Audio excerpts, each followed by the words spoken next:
Friends అందరికీ నమస్తేనండి. Very good morning. Welcome to పాటతో పాటుగా. అందరూ ఎలా ఉన్నారండి? నేనైతే చాలా బాగున్నాను, చాలా హ్యాపీగా ఉన్నాను. ఎందుకు అంటే రీసెంట్గా మన ఛానల్ 1000 సబ్స్క్రైబర్స్ని కంప్లీట్ చేసుకుందండి. చాలా థ్యాంక్ యూ అండి. ఇదంతా మీ వల్లే సాధ్యమైంది. అయితే ఇలాగే నన్ను ఎంకరేజ్ చేస్తారు అని అనుకుంటున్నాను. ఇది నా ఫస్ట్ వ్లాగ్ అండి. మార్నింగ్ టు ఆఫ్టర్నూన్ వరకు కంటిన్యూగా ఒక వ్లాగ్ షూట్ చేయడం అనేది ఫస్ట్ టైం అన్నమాట. ఇది ఇక నుంచి ఇలాగే పెడదాము అని ట్రై చేస్తున్నాను. వీలున్నంత వరకు ఇలాగే వ్లాగ్స్ అనేవి షూట్ చేస్తానండి.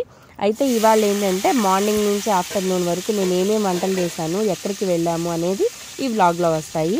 ఫస్ట్ అయితే మార్నింగ్ బ్రేక్ఫాస్ట్కి ఇడ్లీ అండ్ టమాటా నువ్వులు పచ్చడి చేస్తున్నానండి. నేను కొంచెం నువ్వులు అవి ఎక్కువ వాడతాను. అట్లా ప్రతి దాంట్లో మ్యాక్సిమం నువ్వులు గుప్పెడైనా సరే వేస్తానండి. దానివల్ల మంచిది కదా, హెల్త్కి మంచిది, ఆడవాళ్ళకి మంచిది, చిన్నపిల్లలకి మంచిది. అందుకు నేను మ్యాక్సిమం ప్రతి పచ్చడిలో నువ్వులు అనేవి యాడ్ చేస్తాను. అయితే ఇప్పుడు మనం చేసుకునే టమాటా నువ్వుల పచ్చడి ఏంటంటే ఫస్ట్ కొంచెం ఆయిల్లో మెంతులు, ఆవాలు, ఇంగువ వేసి అది వేగిన తర్వాత దానిలో నువ్వులు, టమాటాలు కూడా వేసేసి వేగిన తర్వాత ఇలా నేను కొంచెం ఫ్యాన్ గాలికి చల్లారి పెట్టుకున్నానండి. ఆ పాప అయితే నాకు ప్రతి చిన్న విషయంలో నాకు హెల్ప్ చేస్తుందండి. ఏ పని అడిగినా, ఏ పని చెప్పినా చేస్తుంది. దానివల్ల ఇది చల్లారి పెట్టేయమ్మా అంటే వెంటనే మొత్తం అంతా దగ్గర కూర్చొని 3 మినిట్స్ 5 మినిట్స్లో చల్లారి పెట్టేసింది అనమాట.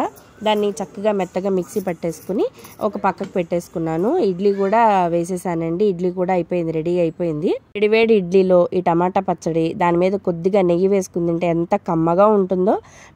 నేను పాపాయి కొంచెం బయటికి వెళ్ళి కూరగాయలు అవి తెచ్చుకుందాము అనేసి రెడీ అయ్యాము. పాపాయికి టిఫిన్ పెట్టేశాను, నేను కూడా టిఫిన్ తినేసి ఇంకా బయలుదేరుతామండి. మధ్యాహ్నం వంటకి అన్నీ రెడీ చేసుకుని ఇంకా రేపటికి కావాల్సిన వాటి కోసం మేము బయటికి వెళ్తున్నాం అనమాట. ఈయన తీసుకెళ్తానన్నారండి, కాకపోతే మేము ఇంటి దగ్గరే ఉంది మాకు మార్కెట్. సరే నేను పాపాయిని కూడా కొంచెంసేపు సరదాగా బయటికి తీసుకెళ్ళినట్టు ఉంటుంది కదా అనేసి బయలుదేరి వెళ్తున్నాము. మాకు ఇంటి దగ్గరే అమ్మవారి గుడి ఉంటుందండి. మేము వెళ్ళేటప్పుడు వచ్చేటప్పుడు ఎప్పుడు కుదిరితే అప్పుడు అమ్మ దగ్గర దండం పెట్టుకుని వెళ్తాము.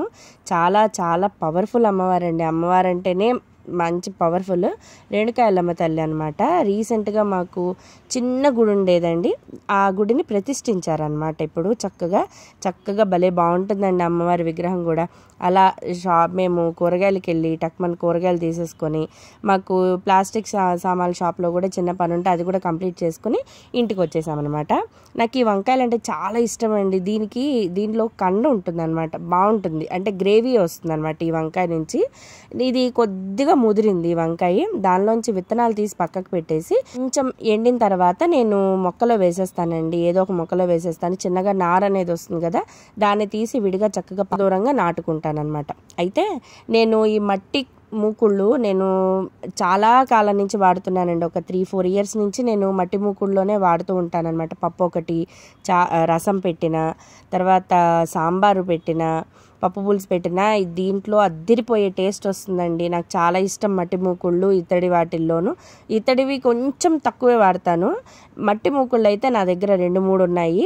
అది చాలా బాగుంటుందండి టేస్ట్. ఒకవేళ తెలియని వాళ్ళు ఎవరైనా ఉంటే కనుక దానిలో ఒకసారి నేను చెప్పినవి ట్రై చేసి చూడండి, చాలా బాగుంటుంది. ఇప్పుడు ఏంటంటే నేను ఇందాక తీసుకొచ్చాను కదండి వంకాయలు, దాంతో కూర చేసుకుందామండి. ముద్ద కూర అనమాట. ఉల్లిపాయ వెల్లుల్లిపాయలు అవేం వేయకుండానే మనం కర్రీ చేసుకుందాము. ఎలా చేస్తాననేది చూడండి.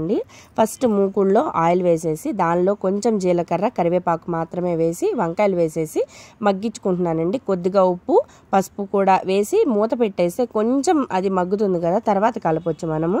అలా వాటిని రెడీ చేసి పక్కకు పెట్టుకోగానే ఈలోపు పోపు వేయించుకుని దీన్ని మిక్సీ పట్టుకోవాలన్నమాట. ఏమేమి వేసానంటే పోపులో కొద్దిగా ఆయిల్ వేసి వేరుశనగ పప్పులు, శనగపప్పు, మినప్పప్పు, కొద్దిగా ఆవాలు, కొంచెం మెంతులు వేసేసి ఎండుమిరపకాయలు వేసి మొత్తాన్ని ముద్దగా పేస్ట్ కొద్దిగా చూసారు కదా, అలాగ నేను పేస్ట్ లాగా కచ్చాపచ్చాగా నేను మిక్సీ పట్టుకున్నానండి. దాన్ని వంకాయలో వేసేసి కలుపుకుంటున్నాను. కొంచెం కలిసిన తర్వాత దానిలో కొద్దిగా వాటర్ అంటూ బయటకు వస్తుంది కదండి, దాంతోనే మగ్గనివ్వాలన్నమాట. చూసారు కదా, కొంచెం ఆయిల్ అనేది వేసిన ఆయిల్ అంతా బయటకు వచ్చేస్తుంది. వచ్చిన తర్వాత మనకి ముక్క ఇంకొంచెం మెత్తపడాలి అనుకున్నప్పుడు కొద్దిగా వాటర్ వేసేసి మూత మూత పెట్టామంటే దగ్గరికి కుక్ అయిపోతుందండి. కూర చాలా చాలా కమ్మగా అండ్ టేస్టీగా ఉంటుంది. ఎవరైనా కనుక ఎప్పుడైనా ట్రై చేయకుండా ఉండుంటే ఒక్కసారి ఈ కర్రీ ట్రై చేయండి. చాలా కమ్మగా ఉంటుందండి, బాగుంటుంది. నేను ఆకుకూరలు కూడా ఎక్కువ వాడతానండి. ఆకుకూరల్లో మెంతికూర కూడా ఎక్కువ వాడతాను. మెంతికూర ఎలా వాడితే మనకి హెల్త్కి మంచిది అనేది నెక్స్ట్ వీడియోలో మీకు తెలియజేస్తాను. నా ఛానల్ కనుక ఫస్ట్ టైం చూస్తూ ఉంటే లైక్ చేయండి, షేర్ చేయండి, సబ్స్క్రైబ్ చేయండి. ఇక నుంచి ఇట్లా చిన్న చిన్నగా వ్లాగ్స్ అది పెట్టడానికి ట్రై చేస్తూ ఉంటాను. నన్ను ఇలాగే ఆదరిస్తారని ఆశిస్తున్నానండి. ఇక పైన వచ్చే వీడియోస్లో పచ్చళ్ళు, పొడులు ఇవి కూడా నేను మీకు చూపిస్తూ ఉంటాను. ఇంకా ఉంటాను ఫ్రెండ్స్, బాయ్ బాయ్, జై శ్రీరామ్.